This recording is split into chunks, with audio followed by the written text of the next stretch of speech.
¿Qué tal? Buenas tardes a todos.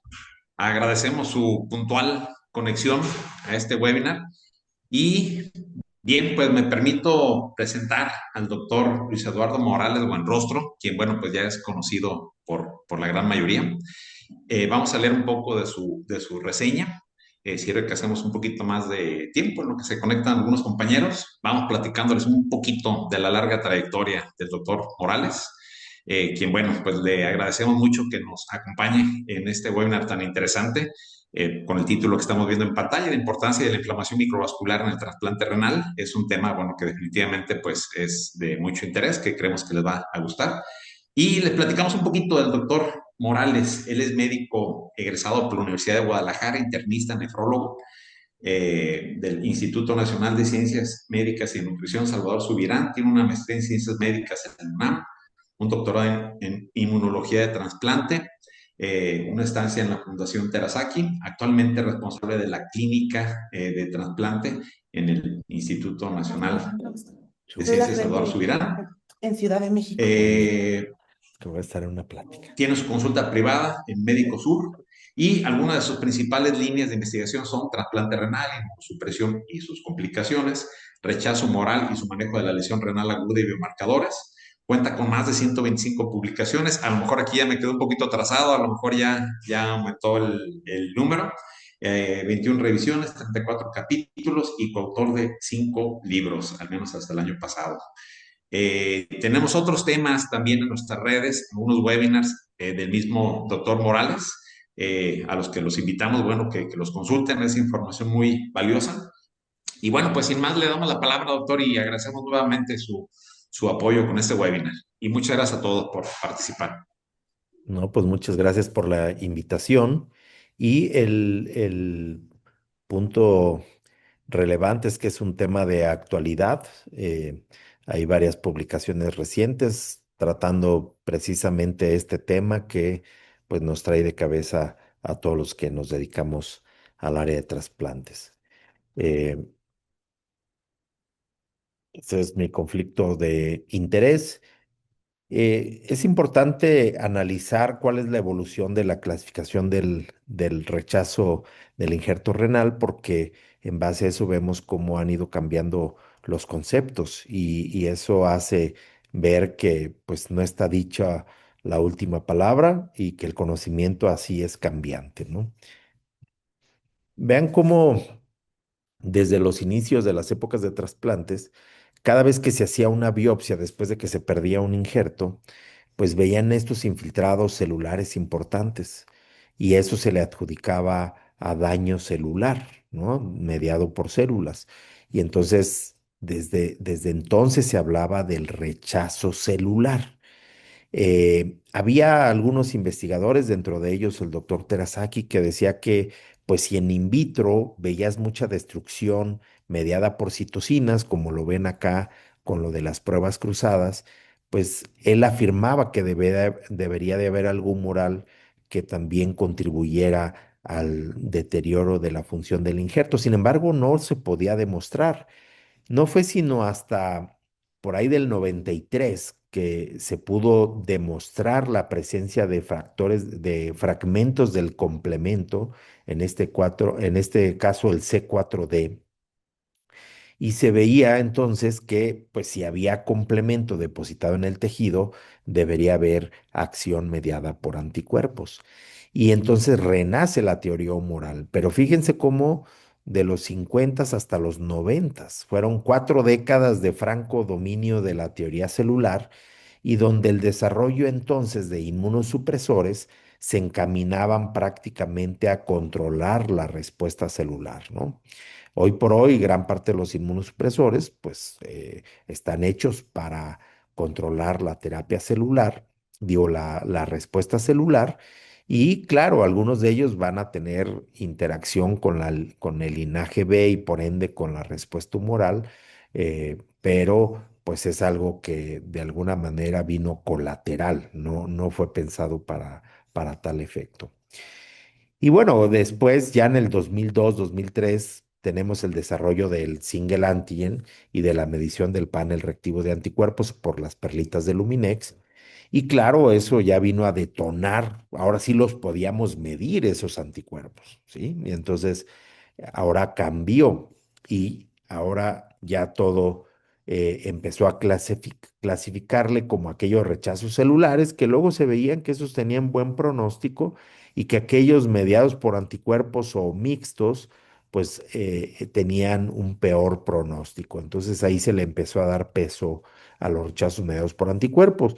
Y luego este clásico del grupo de Halloran, publicado en 2012, donde se veía que pues 64% de las pérdidas de injertos tenían que ver con daño mediado por anticuerpos. Y un papel importante de la adherencia, ¿no? El problema de la adherencia, que es también un dolor de cabeza para todas las clínicas de trasplante.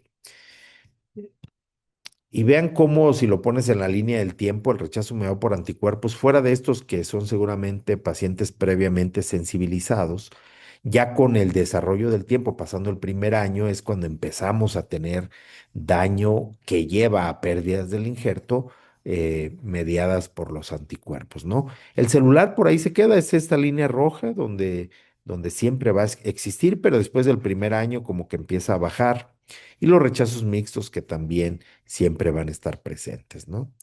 Aquí vemos, entonces, vamos a analizar los mecanismos de daño de este daño mediado por anticuerpo y sabemos que cuando se pone el injerto, tanto células que vienen, células presentadoras de antígeno que viajan en el injerto, como algunas de los ganglios locorregionales van, reconocen el antígeno y estas vuelven a los ganglios locorregionales, las que vienen en el injerto también. Entonces, estas presentan los antígenos y las células T naive o vírgenes, pues se convierten en linfocitos efectores y finalmente va a haber una parte que va a hacer memoria inmunológica y otros que eventualmente los efectores, cuando es suficiente cantidad, pues va a montar el fenómeno del rechazo.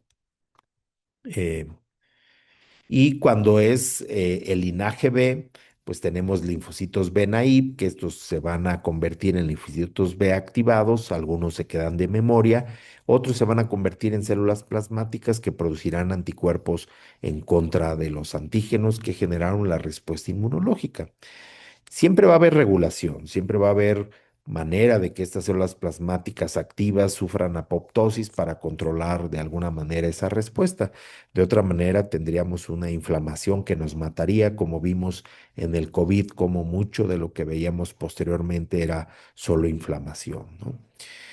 Y entonces aquí vemos la parte del linaje B, cómo la célula presentadora de antígeno presenta estos antígenos con los que hacen mismatch entre el receptor y el donante, y esto se va a transformar en células plasmáticas que genera anticuerpos específicos contra el antígeno, que es esto amarillito, que le dio origen, ¿no? Acá vemos cómo se está presentando estos antígenos. Pero en el Inter, vean cómo hay mucha interacción con célula T y pues liberación de citocinas, también activación de neutrófilos, células NK, etcétera, ¿no? Vean en este como una vez que se deposita los anticuerpos en el antígeno, llega el complemento, se fija en la fracción FC y eventualmente se hace toda la cascada del complemento hasta formar el complejo de ataque formado por C5b hasta C9 y esto forma poros en las células y las destruye, ¿no? Entonces, tenemos diferentes tipos de daño.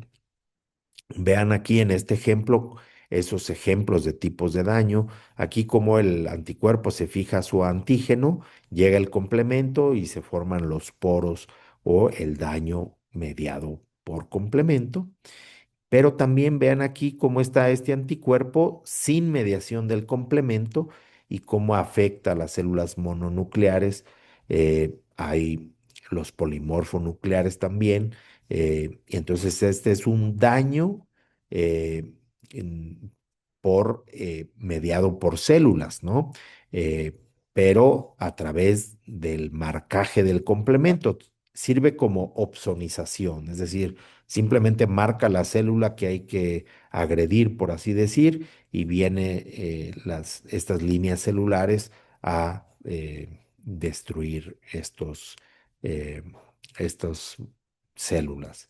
Y si el daño es muy intenso, pues va a haber incluso eh, factores de la coagulación activados donde se van a formar microtrombos. Por eso en el rechazo mediado por anticuerpos también puede haber en su expresión máxima microangiopatía trombótica, ¿no?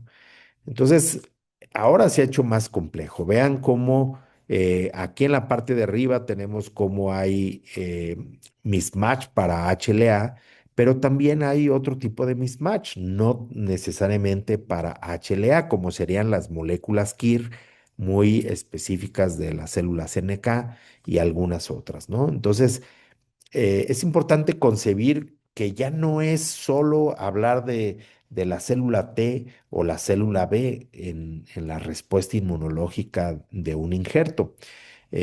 Tenemos que ver que hay, vean todas las células que participan, la célula T, la célula B, las células NK, los monocitos, habíamos puesto antes todos los polimorfonucleares, ¿no? Los neutrófilos y demás. Y luego la parte soluble, lo que encontraríamos en plasma, producto de la interacción de estas células, sería anticuerpos donante específico que eh, están dirigidos contra moléculas HLA, pero también anticuerpos que se dirigen a moléculas no HLA, ¿sí?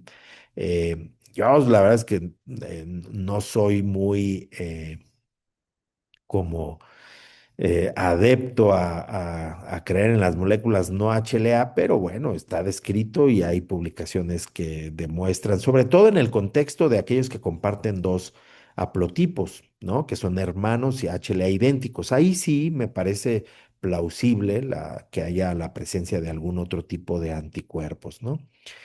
Eh, y vean cómo hay muchas citocinas en el medio. Desde que hay algo de inflamación, va a haber producción de citocinas activas y que estas van a seguir activando algunos otros tipos de células. Estas mismas necesitan un estímulo continuo para seguirse reproduciendo y también el complemento funciona de diferentes formas. Por un lado, unirse a los anticuerpos y causar destrucción celular, pero las otras maneras es que ellos mismos, el complemento, puede opsonizar la célula como lo hace el anticuerpo y producir daño mediado por células, eh, o puede actuar como quimiotaxina para llamar también a las células inflamatorias y que vayan a la zona donde está el problema.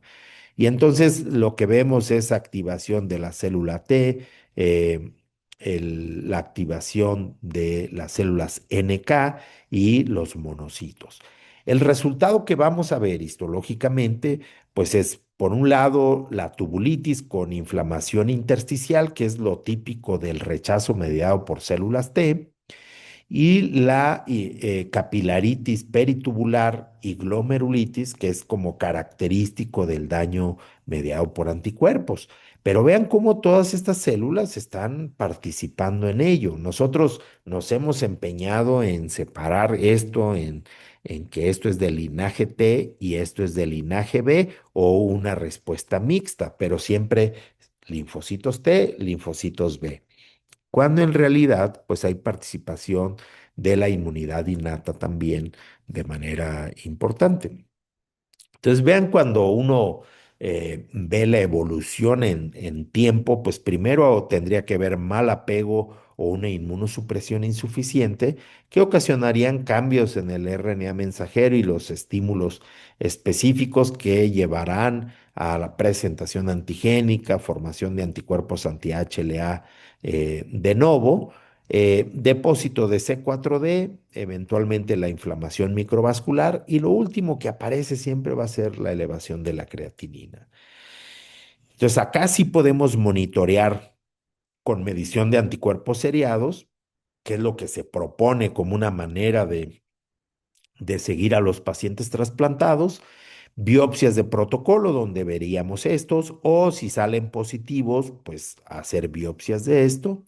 Y ahorita pues hay otras técnicas como el donor-free DNA, que pues hacen las veces como de monitoreo antes, eh, y de alguna manera te ayudaría a decidir cuándo hacer la biopsia, ¿no? No soy tan fan, es muy caro, mucho más caro que la medición de anticuerpos. Entonces, para mí, creo que se hacen bien las cosas si se miden anticuerpos y eventualmente cuando salgan positivos hacer biopsia, ¿no? Claro, lo que se argumenta es que todo este daño que no tiene nada que ver con mediación de anticuerpos, pues no estarías detectando. Eh, y luego la elevación de creatinina, que es muy tardía, que eso ya sabemos, ¿no? Entonces, históricamente se han clasificado los rechazos como aquellos tempranos, aquellos tardíos y aquellos que tienen que ver con la presencia de anticuerpos previo al trasplante, que esos, si se fijan, coincide con los rechazos tempranos. El que no tiene anticuerpos previo al trasplante es muy difícil que te haga rechazos antes de los 30 días. Y si suele suceder, lo que pasa es que buscándole si tiene sueros congelados, pues vas a ver que sí había anticuerpos históricos que eventualmente desaparecen y se van a reactivar muy temprano. Pero en general, el concepto es que si tienes anticuerpos o historia de anticuerpos donante específico, puedes tener rechazos tempranos en los primeros 7 días. Y vean cómo aún estos pacientes, nosotros hemos visto en nuestra cohorte de pacientes trasplantados que algunos de ellos, los que había previo al trasplante desaparecen y en realidad los que hacen el daño mediado por anticuerpos son anticuerpos de novo, como estos verdes. Por eso en los tardíos generalmente uno debe pensar que son de novo, no necesariamente estos que ya existían previo al trasplante, ¿no? Y entonces el tratamiento pues va a depender eh, de lo que estemos intentando controlar. El que se ha considerado estándar es inmunoglobulina intravenosa, plasmaféresis, dar terapia anti-CD20 y luego ya otros que hablamos como de adyuvantes, pues aquí meten los inhibidores de proteasoma, timoglobulina. Pudieran considerarse también adyuvante, pues bloqueo de complemento, aunque algunos ya lo manejan entre adyuvante y terapia de rescate, con estos que inhiben interleucina 6 y eventualmente las nuevas terapias que son muy interesantes, que bloquean anti-CD38, que le pegan tanto a células plasmáticas, pero también de manera muy interesante le pueden pegar a células NK. Y Belatacept, que se pone acá como experimentales porque eventualmente no surgieron para tratamiento de rechazo mediado por anticuerpos, sino que se ha visto una actividad importante para el control de los anticuerpos. Ahora, ¿qué hay de la inflamación microvascular?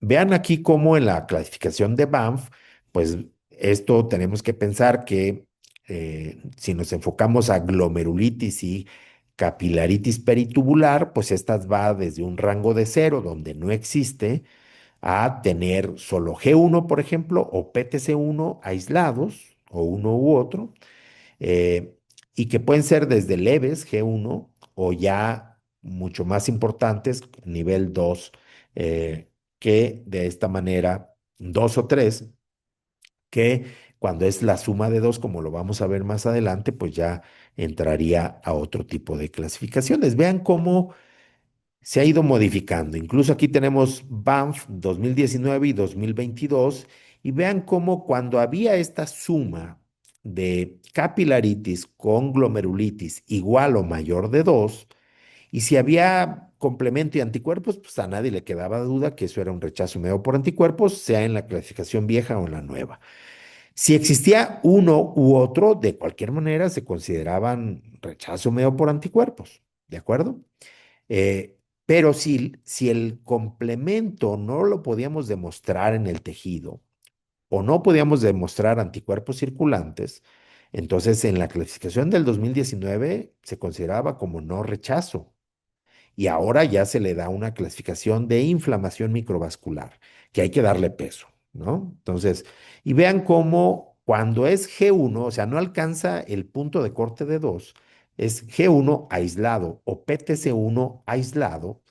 eh, entonces, si hay complemento, independientemente de cómo esté el anticuerpo, porque acuérdense que el demostrar complemento en el tejido eh, hace pensar que lo fijó un anticuerpo. O sea, como que no se concibe independiente del anticuerpo. Y entonces ahí lo clasifica como rechazo, aunque esto nada más sea G1 o PTC1. Pero si solo hay anticuerpos, ya no. Vean cómo antes se consideraba no rechazo, ahora se dice probable, pero pues no se quedan como contentos todo mundo. Y estos cuando son negativos, pues es no rechazo en las dos. Sería glomerulitis aislada o capilaritis aislada. Así es como se tendría que manejar, pero no rechazo y no probable rama. Entonces, ahorita vamos a analizar lo que ha habido en algunos estudios que hemos realizado de este grupo, que es glomerulitis aislada y capilaritis aislada, que es decir, no hay C4D y no hay anticuerpos. Y esto lo podríamos decir que o es un error de muestreo, ¿no? Que de repente ande pasando por ahí un linfocito, un monocito o una célula T, lo que sea, y entonces estos, mucha gente ha dicho, pues podríamos considerarlos como las alteraciones limítrofes humorales.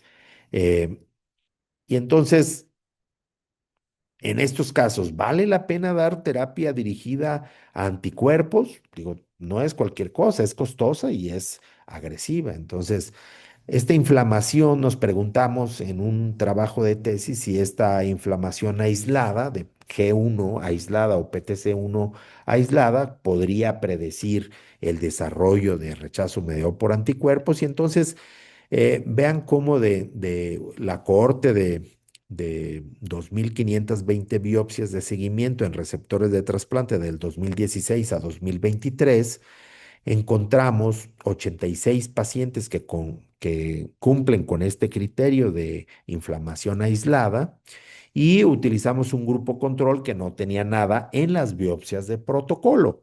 Estos se siguieron a lo largo del tiempo para ver cuántos de ellos hacían cambios inflamatorios, ¿de acuerdo? El punto aquí es que este grupito teníamos algunos que tenían anticuerpos de novo y otros, digo, anticuerpos previo al trasplante sin anticuerpos de novo y otros que no tenían anticuerpos ni antes ni después, ¿no? Y entonces los dividimos simplemente como para esclarecer ese grupito. Y a la hora de compararlos con el grupo control, pues sí había un poquito más de pacientes masculinos en el grupo control y habían utilizado un poco más de timoglobulina los pacientes con algo de inflamación aislada. Lo demás parecía semejante. Y vean aquí cómo el desarrollo de rama en biopsias subsecuentes fue ligeramente mayor, se quedó en tendencia en el grupo que tenía inflamación aislada y la tasa de filtrado curiosamente estaba hasta un poquito más alta, ¿no? Que eso depende de muchos otros factores, no solamente de eso.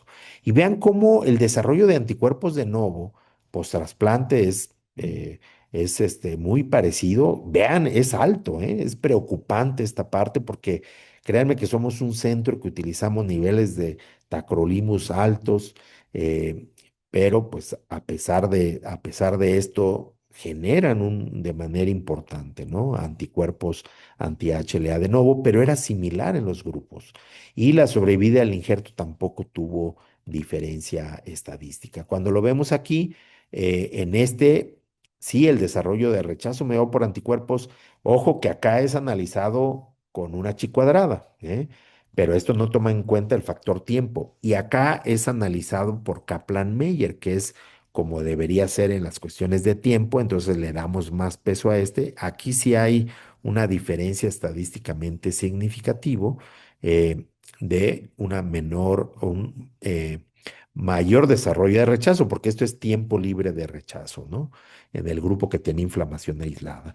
Y la sobrevida por grupo de tratamiento no había mucha diferencia. Y acá otra vez, muy parecido, vean cómo aquellos que no tenían anticuerpos nunca antes del trasplante tenían un poquito mejor que aquellos que sí tenían anticuerpos, aunque ya en la sobrevida esto no hubo diferencia.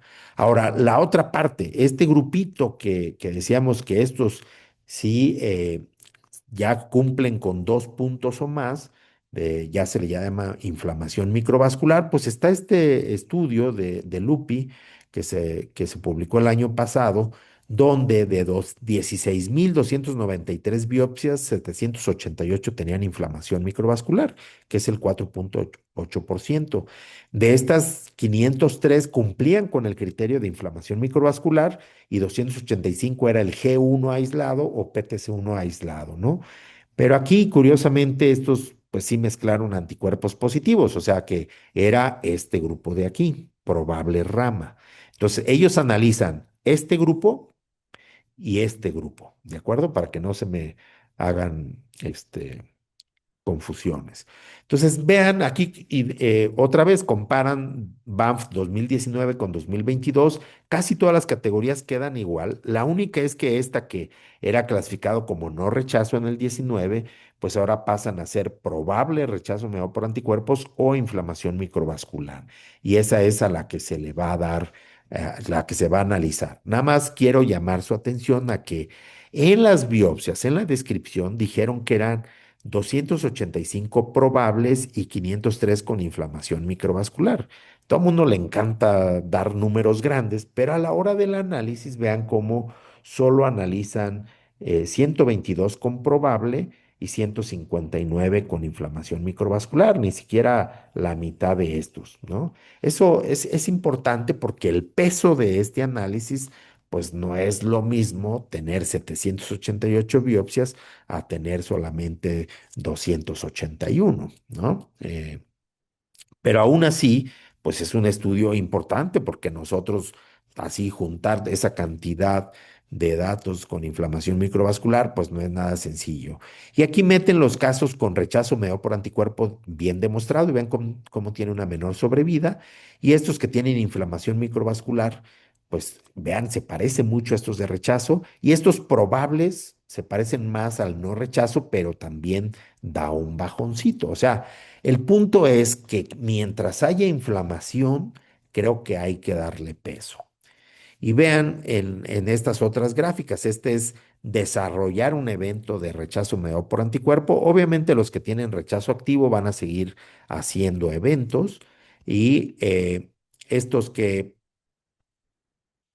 y aquí vean cómo el probable rechazo mediado por anticuerpos y inflamación microvascular están por encima de los que no tenían inflamación microvascular. Es decir, sí parece ser un marcador o da a entender que deberíamos tratarlo, porque si vean, la sobrevida sí se ve afectada, el desarrollo de rechazos, glomerulopatía post-trasplante también es mayor que los que no tienen nada de inflamación, pues pareciera que la actitud que debemos de tomar en esos casos es que debemos de tratarla.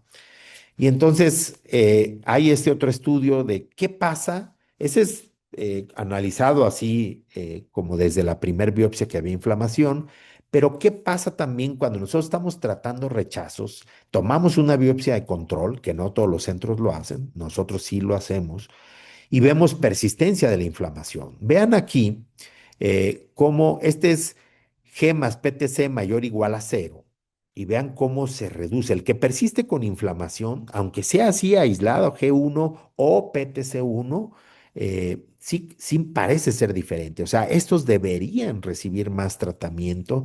Acá es solo G mayor a cero y acá PTC. Entonces, claro que el persistir inflamación afecta la sobrevida.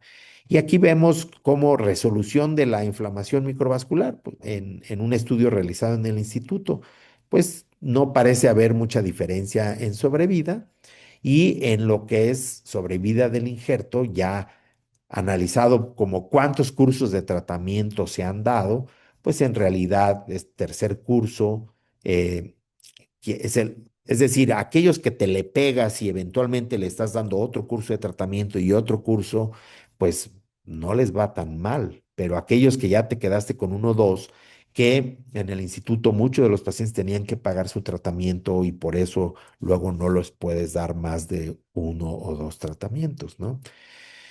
Eh, el mecanismo de daño puede ser muy variado, pero ya en los esquemas actuales hablaríamos de la participación importante de las células NK y monocitos, y vean cómo acá siempre van a estar persistentes. Y eso, a la hora que uno ve cómo se da esa presentación antigénica, o cómo se hace esa interacción con el endotelio, pues las células NK tienen varios marcadores de superficie que lo van a hacer interaccionar y ahorita vamos a ir viendo algunos de ellos, pero en algunos estudios de biopsia que hacen pues transcriptómica para ver el tipo de células que están infiltrando, vean cómo hay una participación importante de las células NK, que es esta azulita, perdón, y esto también tiene que ver con células NK. Y cuando tenemos una como rechazos más tardíos, que es este circulito de abajo, pareciera aumentar la participación de estos, ¿no? Entonces es algo a tomar en cuenta también. Y vean cómo aquí está, esto de alrededor simula el endotelio y esto las células NK, y vean cómo su principal mediador es este receptor, pero vean cómo requiere la presencia del anticuerpo porque se le pega al FC del anticuerpo. Entonces, las células NK pueden dañar el endotelio por una marcaje del anticuerpo, pero también tiene maneras de reconocer otras partículas independiente de anticuerpos, ¿sí? Esto es lo que decíamos, ¿se acuerdan? El mismatch no HLA, que tiene que ver con las moléculas KIR, y vean cómo se identifica. Eh, y bueno, el punto es que agarrando biopsias de injertos que han hecho transcriptómica y demás, hacen estos perfiles de expresión génica y ahí ven como qué tipo de célula es la que hay mayor expresión cuando hay inflamación, y ven que las células NK pues es de las principales, ¿no? Y este otro tipo utilizan tecnología diferente, pero también vean cómo hacen clústeres, y de ahí otra vez buscan cuáles son las células NK y pareciera que está haciendo esta mayor inflamación, hay mayor expresión de las células NK. Aquí otra vez, porcentaje de células en la biopsia y vean cómo se aumenta la expresión de las células NK, ¿no?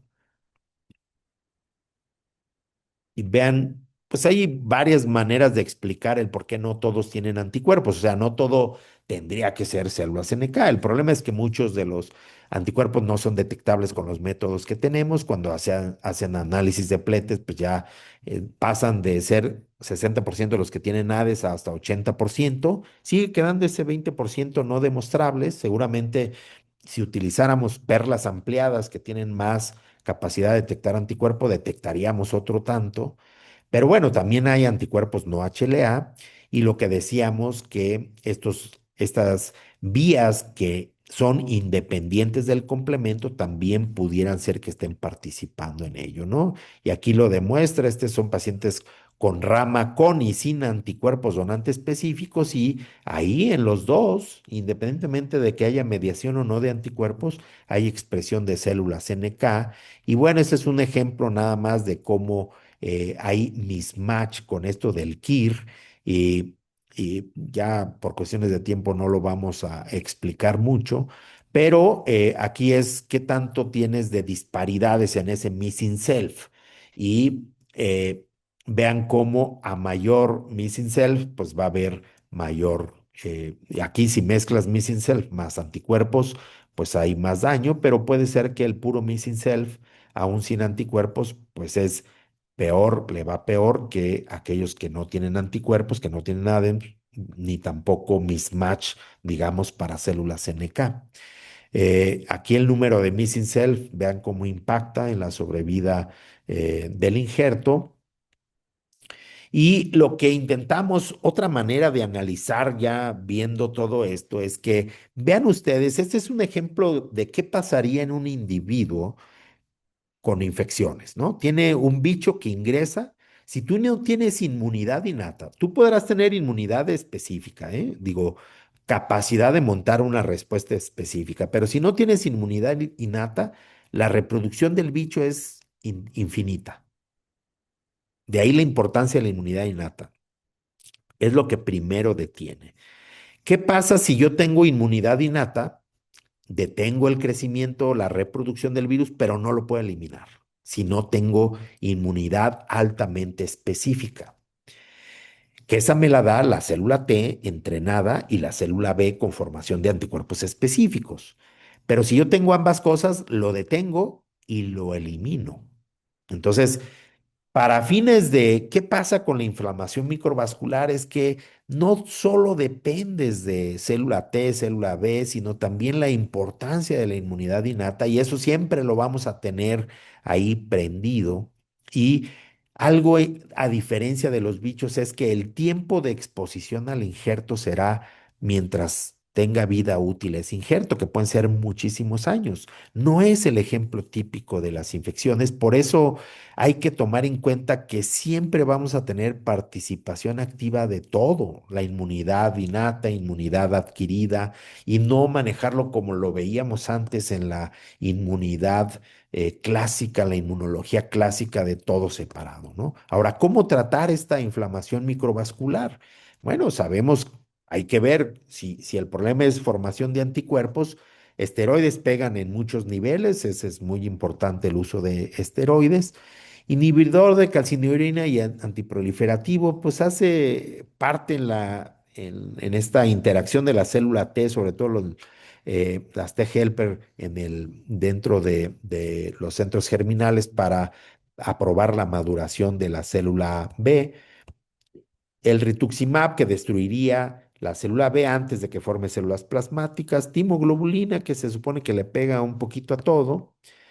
Plasmaféresis inmunoglobulina, ese es como el estándar de tratamiento porque removerías esos anticuerpos performados, pero si no detienes esta cascada, pues se van a seguir formando más y más células plasmáticas. La IDS, que es inlifidasa para destruir los anticuerpos, bortezomib o todos los inhibidores de proteosoma para tratar de afectar las células más activas, que serían las células plasmáticas. Belatacep como terapias de rescate, anti-L6 por toda esta liberación de citocinas que ocurre, inhibidores de complemento para frenar el complejo de ataque. Pero vean en la parte de células NK, acá tenemos la participación de células NK y vean cómo los glucocorticoides disminuyen la producción de interferón de las células NK, o sea, de alguna manera se ha demostrado que disminuyen. Y la otra es ácido micofenólico o micofenolatos como tal, ¿no? También disminuyen la activación y por ende su capacidad de daño. Aquí están demostrando cómo dañaría a otras células y llevaría a apoptosis. Entonces, no hay que dejar de lado que esta parte de esteroides y optimizar inmunosupresión, sobre todo con micofenolato, debería ser una parte importante, ¿no? mTOR no parece tener un efecto, de hecho aumenta la actividad de CD8 y otras células. Y bueno, también algo específico, pues este es las células NK y cómo expresan CD38, que igual que las células plasmáticas, y entonces daratumumab, isatuximab, felzartamab, pues pareciera de manera interesante que pudiera ser una manera de atacar específicamente NK y a la vez células plasmáticas. Entonces, lo que pues hoy en día debemos siempre proponer serían terapias combinadas, ¿no? Esteroides, ajustes de inmunosupresión de mantenimiento, que es la base del tratamiento siempre, rituximab como un apoyo, anti-CD38 y pues digo, si se puede dar anti-CD38 y mantener con rituximab cada 6 meses, porque si ya con este destruiste algunas de las células plasmáticas activas, pues trataríamos de que no se formen nuevas, ¿no? Digo, ese es, en el dibujito es muy fácil, en la práctica hay casos que resisten a todo, ¿no? En conclusión, pues el esquema cada vez hay que pensarlo como más complejo, no como algo que solamente va la típica inmunología de las células T o las células B, hay que pensar en todos los factores solubles. Y aquí quiero resaltar la importancia de plasmaféresis y por qué plasmaféresis repetida pudiera seguir funcionando. Porque la plasmaféresis, sobre todo esas que hacemos con centrífuga, pues vamos a remover todo lo soluble, no solamente anticuerpos, y de ahí que eso favorezca también control de inflamación, ¿no? No tenemos a lo mejor para darles anti-L6, pero podríamos darles plasmaféresis. Entonces, hay muchos avances en diagnóstico, en desarrollar estrategias terapéuticas nuevas, cómo identificar, así como el donor-free DNA, habrá otros biomarcadores, de tal manera que todo este esfuerzo eventualmente deberán ir encaminados a mejorar la sobrevida del injerto, ¿no? Pues muchas gracias y estaremos abiertos a las preguntas. Muchas gracias, doctor. Como siempre, muy claro, muy interesante el tema. Y pues bien, tenemos unos minutos más. Si alguien quiere hacer algún comentario, alguna pregunta, estamos a la orden. ¿Ellos pueden abrir su micrófono o... Sí, Sí, sí, sí, bueno, podemos leer pues, yo ya o abrí mi micrófono. A ver, lo Alfredo escuchamos, Ah, Chong. doctor. bien, hola Luis, buenas noches. Pues mira, ya nosotros somos digo, somos de los pocos centros que a veces en México, no sé, tengas tú una estadística de cuántos puedan medir anticuerpos, anticuerpos específico y todo lo demás.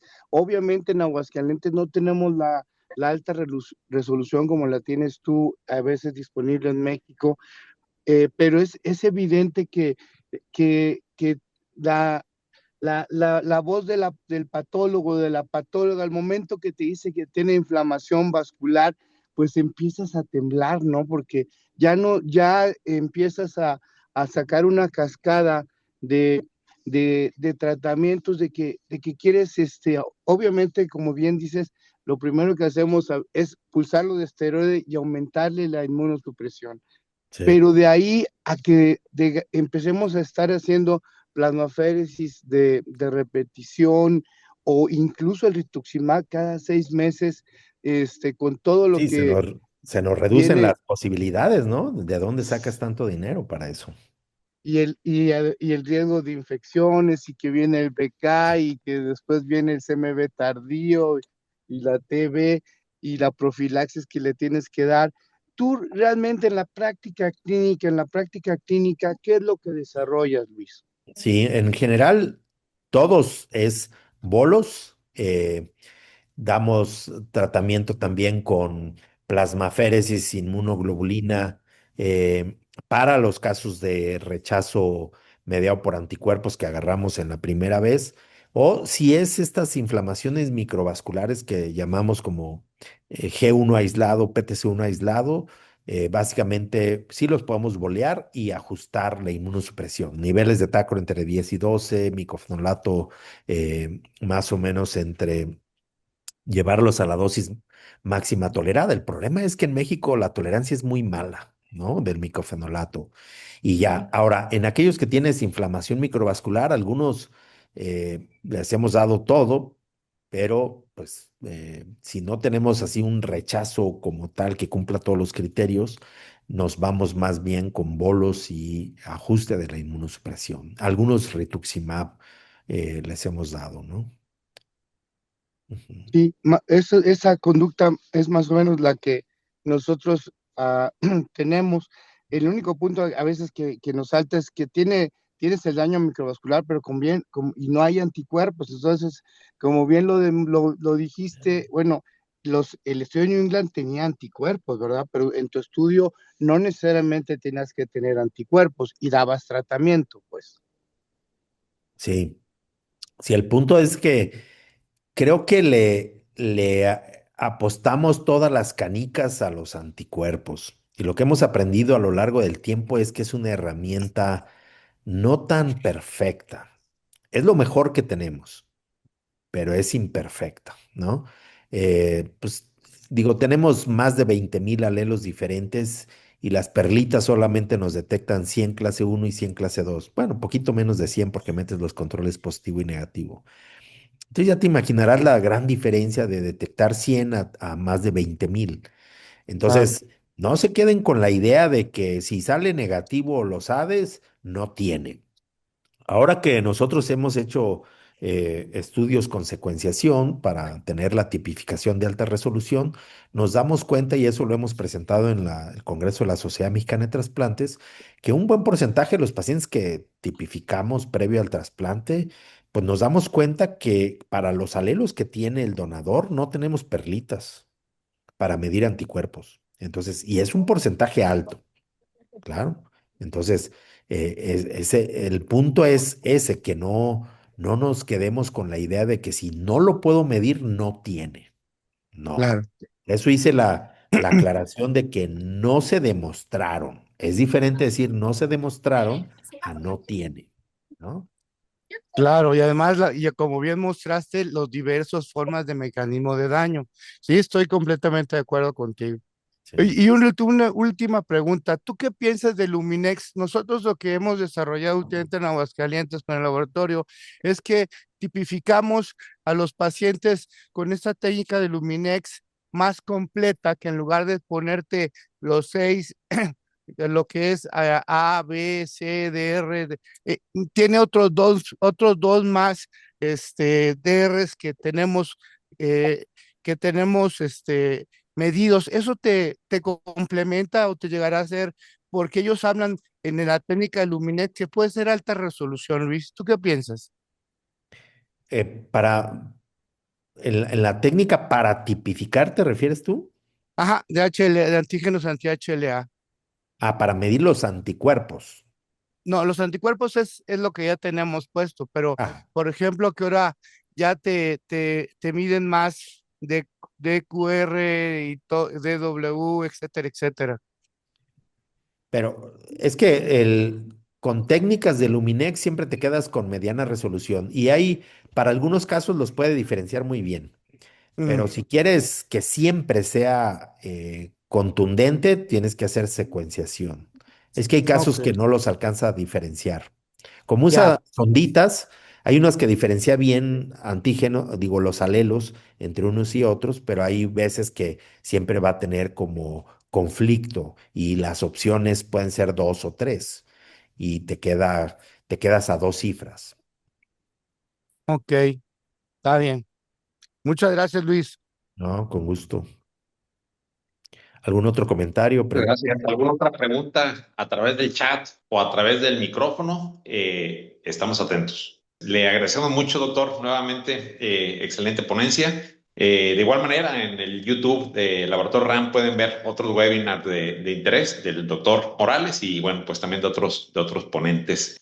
Bueno, pues muchas gracias a todos. Les agradecemos la participación y los esperamos para el siguiente webinar. Bueno, pues nos vemos.